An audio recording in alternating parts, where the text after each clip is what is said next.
நீங்க இப்ப பார்த்துட்டீங்களே, இந்த மாதிரி ஒருத்தரோட வீடியோல இருக்கிற ஃபேஸ வந்து நம்ம சேஞ்ச் பண்ண முடியுமா? நம்ம ஃப்ரெண்ட்ஸோட ஃபேஸ் அதில செட் பண்ண முடியுமா? இல்ல ஆக்டரோட ஃபேஸ எதுவும் செட் பண்ண முடியுமா? அப்படின்னு கேட்டீங்கன்னா, கண்டிப்பா வந்து செட் பண்ணலாம். அதெல்லாம் எப்படி வந்து செட் பண்றது அப்படிங்கிறத இந்த வீடியோ ஸ்கிப் பண்ணாம பாருங்க. அப்பதான் நான் என்ன சொல்ல வரேன் அப்படின்னு தெளிவா உங்களுக்கு புரியும். ஸோ வாங்க நம்ம இப்ப வீடியோக்குள்ள போலாம். ஸோ இந்த மாரி நம்ம பண்ணணும் அப்படின்னா என்ன பண்ணணும்? ஸோ ஃபர்ஸ்ட் நமக்கு தேவை ஒரு வீடியோ. ஸோ வீடியோ நம்ம எங்கேருந்து எடுக்கிறது அப்படின்னு பார்த்தீங்கன்னா, ஜஸ்ட் உங்ககிட்ட Instagram இருந்தா போதும். Instagramல பார்த்தீங்கன்னா, எக்கச்சக்கமான வீடியோஸ் பார்த்தீங்கன்னா இருக்கும். ஸோ அந்த வீடியோஸ் எல்லாமே பார்த்தீங்கன்னா, நம்ம உள்ள வந்து பார்த்துக்கலாம். ஸோ ஈஸியா டவுன்லோட் பண்றதுனால டவுன்லோட் பண்ணிக்கலாம். டவுன்லோட் பண்ண தெரியல அப்படின்னா, பண்ணிக்கங்க. இதுக்கு மேல நான் சொல்லக்கூடாது. சொன்னா காப்பிரைட் ப்ராப்ளம் வந்துரும். ஸோ அதனால நான் எதுவும் சொல்லல. நீங்க வீடியோ மட்டும் டவுன்லோட் பண்ணி வச்சுக்கங்க. டவுன்லோட் பண்ணிட்டு ஜஸ்ட் வந்து Google Chrome ஓப்பன் பண்ணிக்கங்க. ஓப்பன் பண்ணிட்டு Pinterest அப்படின்னு வந்து டைப் பண்ணுங்க. Pinterest வந்து டைப் பண்ணிட்டு உள்ள போயிருங்க. உள்ள போனதுக்கு அப்புறம் நீங்க வந்து யார் ஃபோட்டோ வந்து இதில வந்து செட் பண்ணணும் அப்படின்னு நினைக்கிறீங்களோ, அவைங்க ஃபோட்டோ வந்து டவுன்லோட் பண்ணிக்கங்க. இப்ப நான் பார்த்தீங்கன்னா அனிருத் ஃபோட்டோ தான் சர்ச் பண்ண போறேன்.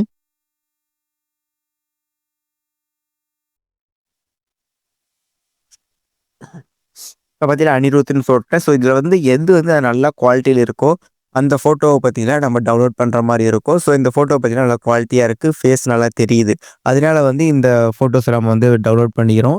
ஸோ டவுன்லோட் பண்ணிட்டு நீங்க இந்த ஃபோட்டோ மட்டும் தான் வைக்கணுமா அப்படிலாம் இல்ல. உங்க ஃப்ரெண்ட்ஸ் ஃபோட்டோவா இருந்தாலும் சரி, கொஞ்சம் குவாலிட்டியா இருந்தா இன்னும் பெட்டர். ஸோ இப்ப டவுன்லோட் பண்ணிட்டு ஓப்பன் பண்ணிக்கங்க. ஸோ டவுன்லோட் பண்ணதுக்கப்புறம் மறுபடியும் குரோம் வந்துருங்க. குரோம் வந்துட்டு மேக்கர் அதாவது ரீமேக்கர் அப்படின்னு வந்து டைப் பண்ணுங்க. ஸோ டைப் பண்ணிட்டு என்டர் குடுங்க.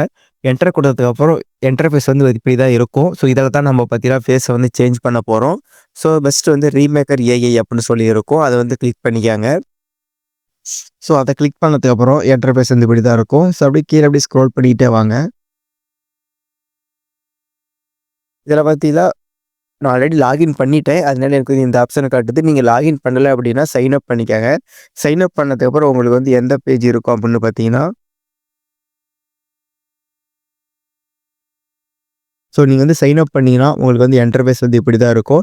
நீங்க வந்து ஃபோட்டோவுக்கு வந்து சேஞ்ச் பண்ணிட்டீங்க அப்படின்னா இப்படி குடுத்துக்கலாம். இல்ல ப்ரோ எனக்கு வந்து வீடியோக்கு தான் வேணும் அப்படின்னா, மேல பக்கத்தில வீடியோ அண்ட் ஃபைல் அப்படின்னு சொல்லி ஒரு ஆப்ஷன் இருக்கும். அத வந்து கிளிக் பண்ணிக்கங்க. அத கிளிக் பண்ணதுக்கு அப்புறம் பார்த்தீங்கன்னா, இது வந்து வீடியோ அப்லோட் அப்படின்னு சொல்லி ஒரு ஆப்ஷன் வந்து கேட்டிருப்பாங்க. அத வந்து கிளிக் பண்ணிக்கங்க. அத கிளிக் பண்ணிட்டு நீங்க வந்து எந்த வீடியோ வந்து அப்லோட் பண்ணணும்னு நினைக்கிறீங்களோ, அந்த வீடியோ வந்து செலக்ட் பண்ணிக்கங்க. செலக்ட் பண்ணதுக்கு அப்புறம் இங்க வந்துட்டு அப்லோட் யுவர் ஃபோட்டோஸ் அப்படின்னு கேட்கும். அதாவது யார் ஃபோட்டோஸ நீங்க வந்து அத சேஞ்ச் பண்ணணும் அப்படின்னு நினைக்கிறீங்களோ, அந்த ஃபோட்டோவ வந்து செலக்ட் பண்ணிக்கங்க. செலக்ட் பண்ணதுக்கு அப்புறம் கீழ பார்த்தீங்களா, V1 அப்படின்னு சொல்லி ஒரு ஆப்ஷன் வந்து குடுத்திருப்பாங்க. அதுக்கு கீழ பார்த்தீங்கன்னா, ஜெனரேட்டர் அப்படின்னு சொல்லி ஒரு ஆப்ஷன் இருக்கும். அது ஜெனரேட்டர் அப்படிங்கிறத குடுத்தீங்கன்னா, உங்களுக்கு வந்து வீடியோ வந்து ஜெனரேட் ஆயிரும். இப்ப பார்த்தீங்களா, வீடியோ வந்து ஜெனரேட் ஆயிருச்சு. ஸோ இங்க பார்த்தீங்கன்னா தெரியுதா, அந்த வீடியோ இங்க இருக்கு அப்படின்னு. ஸோ ஃபோட்டோஸ் மேல பார்த்தீங்கன்னா டவுன்லோட் ஆப்ஷன் வந்து கேட்டிருப்பாங்க. அத வந்து கிளிக் பண்ணி நீங்க வந்து டவுன்லோட் பண்ணிக்கங்க. இப்ப வந்து டவுன்லோட் பண்ணதுக்கு அப்புறம் அந்த வீடியோ வந்து ப்ளே பண்ணி பார்க்கலாம் வாங்க. ஸோ இது பார்த்தீங்கன்னா கரெக்ட்டா அக்யூரேட்டா அப்படியே இருக்கும். நீங்க என்னென்ன குவாலிட்டியா ஃபோட்டோ குடுத்தீங்க அப்படின்னா, உங்களுக்கு கண்டிப்பா குவாலிட்டியா கிடைக்கும். இந்த மாதிரி வந்து நீங்க ஃபோட்டோஸுக்குமே பண்ணிக்கலாம். அது எப்படி பண்றது அப்படிங்கிறத அடுத்த வீடியோல கண்டிப்பா போடுறேன். ஸோ இதுக்காக